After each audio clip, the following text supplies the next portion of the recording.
Hallo, Strumpfpanz hier. Heute habe ich eine ganz tolle Überraschung für euch.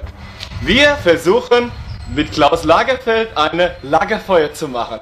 Vielleicht schaut ihr mir alle zu. Wir nehmen dazu ein ganzes Lager, das könnte Heilmarkt oder von die Sparmarkt sein, und nehmen dazu Holz. Der Hund gehört nicht dazu. Und dann versuchen wir mit einem Stückchen Holz ein Feuer zu rühren. Wie mit einem... Das ist unglaublich. Mit einem Stück Holz so Feuer machen. So, jetzt haben wir unsere Ruhe. Und das nächste Mal sehen wir uns dann wieder, wenn wir mit Brigitte Nielsen Silikonbusen basteln, bei uns in die Küche.